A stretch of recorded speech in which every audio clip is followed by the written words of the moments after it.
Lance, the Obscure Movie Guy, coming to you once again with another fun-filled, fact-filled video that you probably won't care about, but we're going to do it anyways, trying to change the world one post at a time. Today's video is going to be done in partnership with Indie Horror Junkie, so be sure to go check out indiehorrorjunkie.com to look at all of their offerings. The latest issue of Indie Horror Junkie magazine is now available. It is their 2-year anniversary issue as well, so be sure to go get that. You can check out their YouTube channel, Indie Horror Junkie, and their podcast, a new episode every Wednesday, and their Facebook groups, Indie Horror Junkie Group, Indie Horror Junkie Podcast, and Indie Horror Junkie Film Festival. The submissions are now open for the Indie Horror Junkie Film Festival at MegaCon in Orlando, March of 2026, and there is another Indie Horror Junkie Film Festival coming September at Scarathon in Syracuse, New York, September 5th through 7th. So be sure to go like, subscribe, and comment. Follow them on Instagram and Facebook for all the news and notes of everything coming from Indie Horror Junkie. Now, with that being said, today's video is going to be about a very, very fun horror comedy titled Gothic Slayers. Are you guys okay? You kind of look like shit. You ever wish your life had ended up differently? Looks like you missed a few. Oh! You suck. Big time. Be the ball. I'm getting closer. You couldn't part a hole if our lives depended on it. What are you playing? Gothic Slayers. It's this game where you go around killing these gothic freaks. Beware of the goth chicks. Do you see that? Maybe we think we saw something we didn't really see. Right. Let's say what we think we saw. 1, 2, 3. A group of hooded figures recited a spell that made an old man float in the air, and then a little ball of light came out of his chest and was sucked into a necklace around a guy's neck, and then the old man vanished. Brain freeze. Out loud, it sounds cool, but it was real and very scary. Wait, you guys witnessed a murder? Yes! The Goth family from yesterday. They drove their van up, grabbed Dougie, and threw him in the back. Who are these people? I don't know, it's like a cult? A cult? You think so? Look it up. All I'm getting is horses. You typed cults. Oops. Save that. Suit up. Press start. And kick evil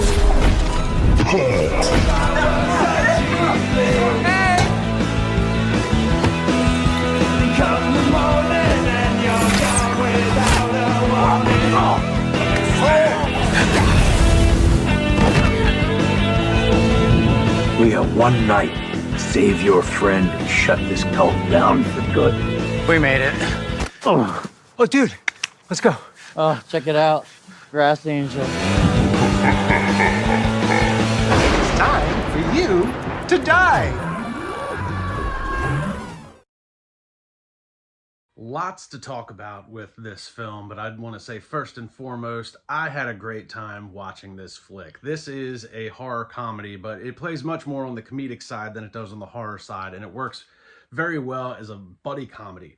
So this was written by Ben Getz and Dylan Eschball, who play Ben and Dylan in the film, directed by Caleb Harris.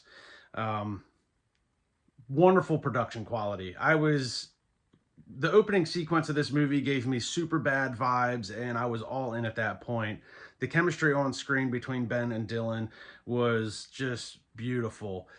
These guys clearly are friends in real life. Everything came across very just easy for them to do through this movie, and I was really surprised by the production quality. I knew nothing of this movie going into it. Now, this just came out video on demand March 4th, so you guys can go catch this on Amazon Prime and a couple other streaming services as well. I think it's also going to be coming to Tubi in the relatively near future, so great production quality. Screen chemistry was great. This was really, really fun to watch. It was really well written and executed damn near perfect. I've been saying that a lot lately. I've lucked out with a lot of the films I've watched lately. My last few videos that I've done have been, from a fundamental standpoint, been very well done and executed very well. And this one is no different. Everybody did a great job. I mean, we're talking great writing, superior acting. The acting, and I think a lot of that has to do just with the chemistry between Ben and Dylan to begin with, but the acting just came off very natural and real easy looking for everybody to do. Nobody seemed uncomfortable with anything. The comedic bits, which is really what this film drives heavy on, is the comedy part. Really well done. No audio issues. Sound mixing was great. Good special effects. I don't know what the budget was for this film, but it looks and feels very high quality. I don't know what the budget was, but it is still an independent film. No major backing from any studios or anything like that. So the execution of this film was great.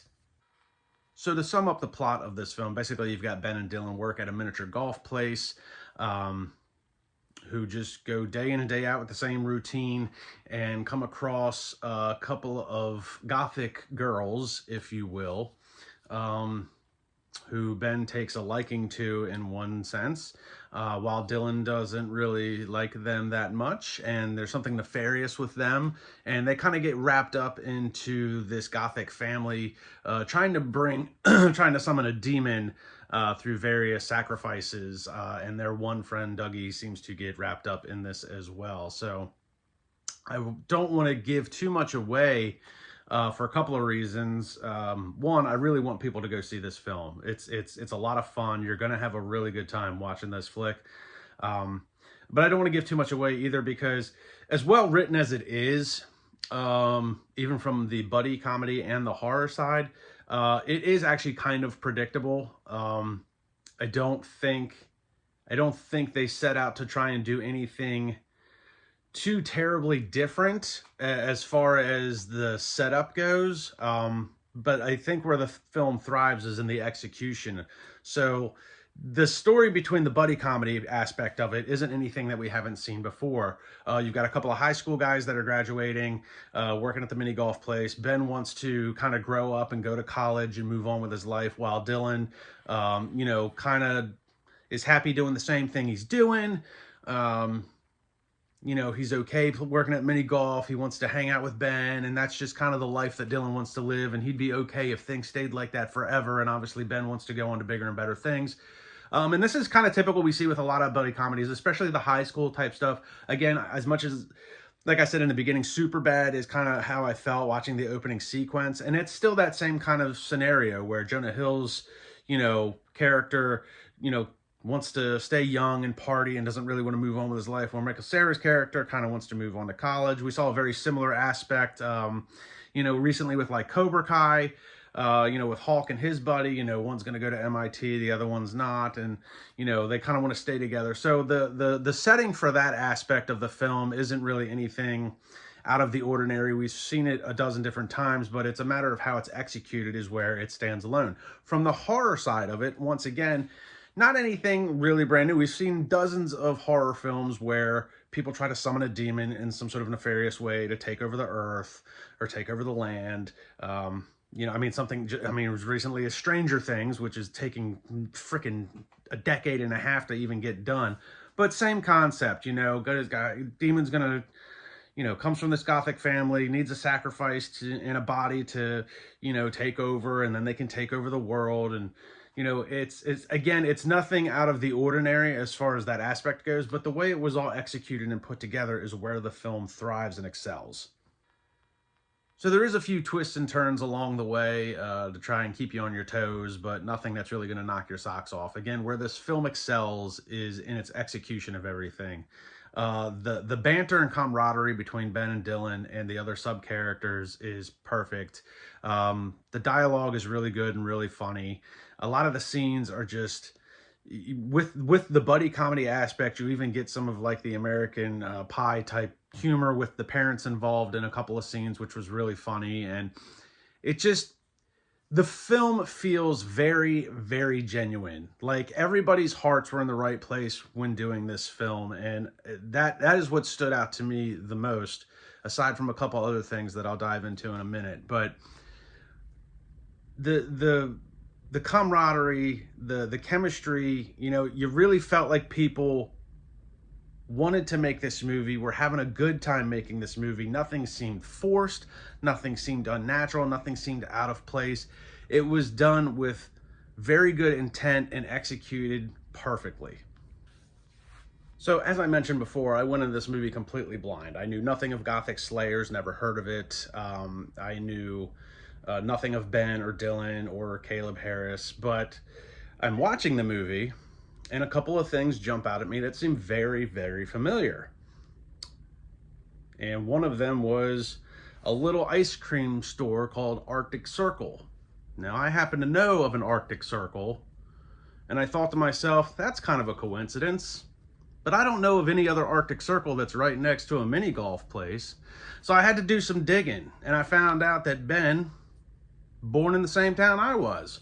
Ben was born in Havre de Grace, which I can say I was born there as well, and that was his hometown. And he filmed it in and around the Havre de Grace area in Harford County, Maryland, or as our locals like to call it, Havre de Grace in Hazard County. But that stood out to me. So when I did this little bit of research, I was really excited to see that, you know, Ben had put this together in and around an area that I'm very familiar with. I spent 40 years living in Harford County before I made the move to Florida. And I know Ben, after doing some research on the film and everything, you know, he was born and raised in Havre de Grace in Harford County and went on to New York to do acting school. But what's really cool with this whole scenario, aside from the fact that I'm very familiar with Arctic Circle, the mini golf, and the areas in that whole Harford County, but Ben, you know, when he left to go do his acting thing in New York and try and become established through, you know, New York University or whatever it was for acting, he always, you know, he said he always wanted to do a movie in his hometown. So when him and Dylan were writing this, I think part of the reason why this film works so well is that he already had in mind that he wanted to do this film in and around the Harford County and Havre de Grace area.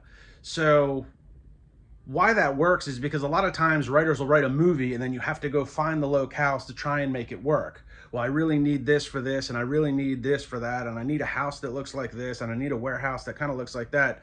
But Ben already went in with the locales in mind and was able to write the movie around the setting, which is another reason why it feels so genuine and so natural, because there wasn't anything forced in that aspect. So that worked out amazingly well. The filming was actually done in 2022. They filmed it over 8 days in Harford County, and then it was sent off to LA, I guess, to finish maybe a couple of screens, do some post-production. I don't know why it got caught up 3 years later. I don't know if there was distribution issues or anything like that. I haven't reached out to Ben. I don't really know. But it was filmed in 2022 and just got released video on demand March 4th.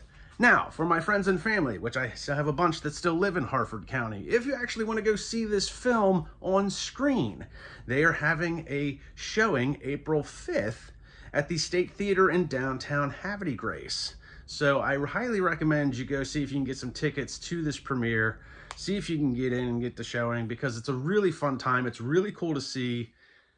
Kind of, you know, I don't want to say it's my hometown because I grew up right outside of Havre de Grace in a little town called Abingdon, which is really just an extension of Bel Air, but I'm very familiar with the Churchville Golf. It's actually filmed in Churchville is where the mini golf place is. It's on Route 22 in Churchville.